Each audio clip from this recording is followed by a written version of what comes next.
আসসালামু আলাইকুম। কাছে দূরে দেশে প্রবাসে যে যেখান থেকে দেখছেন সবাইকে শুভেচ্ছা ও ভালোবাসা জানিয়ে শুরু করছে আমাদের নতুন পর্ব। দর্শক, আমরা অবস্থান করছি যশোর জেলার চৌগাছার গরুহাটে, বর্ডার এলাকা। দর্শক, হাটের শুরু আপনারা দেখতে পাচ্ছেন। মোটা তাজাকরণের শুকনো গাভী হাড্ডিসার গরুগুলো বেচা বিক্রি চলতেছে। আপনারা গরু ক্রয় করার সময় সকল কিছু দেখে যাচাই করে গরু ক্রয় করবেন। হাটের শুরুতে একটা মোটা তাজাকরণের হাড্ডিসার গরু দামাদামি হচ্ছে। আসলে এই গরুগুলো মূলত হাটের যেহেতু শুরু, ক্রয় করছে একজন ব্যাপারী ভাই আর বিক্রি করছে একজন গৃহস্থ বা প্রান্তিক খামারি যার একটা দুইটা গরু থাকে। এই গরুগুলো সাধারণত যত্নের অভাব থাকে, সারাদিন দেখা যাচ্ছে মাঠে বেঁধে রাখে। তো একটা ভালো জায়গায় নিলে মোটা তাজা করলে একটা ভালো দামে বিক্রি করা যায়। কাকা, আপনার কোন জায়গা থেকে আসছেন? জিগের গাছ। আপনার বাসার গরু? আপনার বাসার গরু দেখলেই বোঝা যাচ্ছে। কয় দাঁতের গাভী?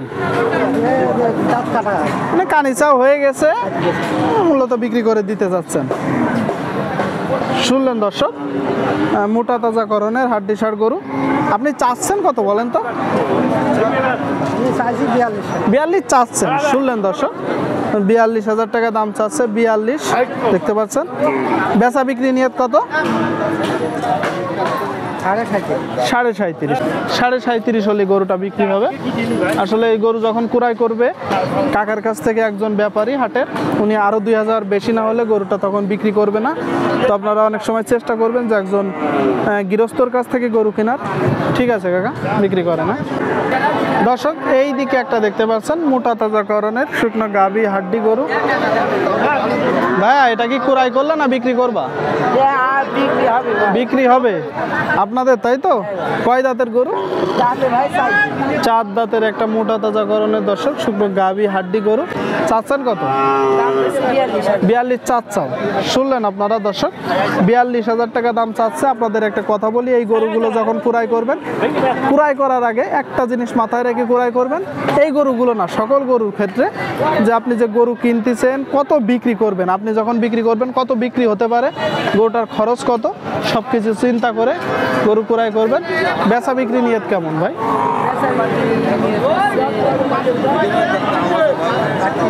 38, সেখান থেকে কিছু কম হতে পারে। শুনলেন দর্শক, 38 বলতেছে, সেখান থেকে কিছু কম হতে পারে। মূলত 35-36-এ বেচা বিক্রি হবে। আপনারা দেখতে পাচ্ছেন, দেখা দেখি দামাদামি বেচা বিক্রি চলতেছে। দর্শক, এই দিকে একটা দেখতে পাচ্ছেন খাবার খাচ্ছে, ঘাস খাওয়াচ্ছেন। কোন জায়গা থেকে আসছেন? মনিরামপুর, তাই তো দর্শক? শুনলেন, মনিরামপুর। কয় দাঁতের গরু? সমান বয়সের একটি হাড্ডিসার গরু, মোটা তাজাকরণের। আপনারা দেখতে পাচ্ছেন যখন ক্রয় করবেন চামড়া কতটুকু ঢিলা আছে, গোশ কতটুকু দাঁড়াতে পারে, কেনার আগে কত বিক্রি করবেন এটা মাথায় রেখে দর্শক গরু ক্রয় করবেন। চাচ্ছেন কত? 55। শুনলেন আপনারা দর্শক, 55,000 টাকা দাম চাচ্ছে। কত হলে বিক্রি করবেন? 50 হলে বিক্রি করবেন। শুনলেন দর্শক, 50 হলে বিক্রি করবে বলতেছে। তবে যখন বেচা বিক্রি হয় আরও কিছু কম দামে বেচা বিক্রি হয়। তবে আপনাদের একটা কথা বলে রাখি, কথার কথা, আপনি গরুটা 50,000 টাকা ক্রয় করলেন, 3 মাসে কিছু না হলে 8 থেকে 10,000 টাকা খরচ আছে। তো কত বিক্রি করবেন? আপনার কেনার আগে অবশ্যই কত বিক্রি করবেন এটা মাথায় রেখে আপনি হাড্ডিসার গরুগুলো ক্রয় করবেন। ঠিক আছে কাকা?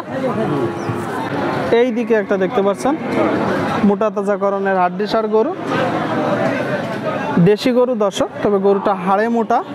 কোন জায়গা থেকে আসছেন ভাই? তেঁতুলবাড়িয়া, এখানকার স্থানীয় গ্রাম। কয় দাঁত? 2 দাঁতের একটি গরু দর্শক, 2 দাঁতের মোটা তাজাকরণের। চাচ্ছেন কত? 62 চাওয়া দাম। শুনলেন আপনারা দর্শক, 62,000 টাকা দাম চাচ্ছে। গরুটা যেহেতু হাড়ে মোটা। ভাই, দাম পাইছেন কত? দাম পাইছেন কত? দাম পাইছেন কত? হ্যাঁ হ্যাঁ হ্যাঁ, আপনি বিক্রি করবেন কত হলে? 55 হলে ছেড়ে দিবেন। শুনলেন দর্শক, 55 হলে বিক্রি করে দিবে। 55,000 টাকা হাটের শুরু দর্শক, মোটামুটি দেখা দেখি দামাদামি বেচা বিক্রি চলতেছে হাড্ডিসার গরুর হাট থেকে, আপনারা দেখতে পাচ্ছেন দর্শক।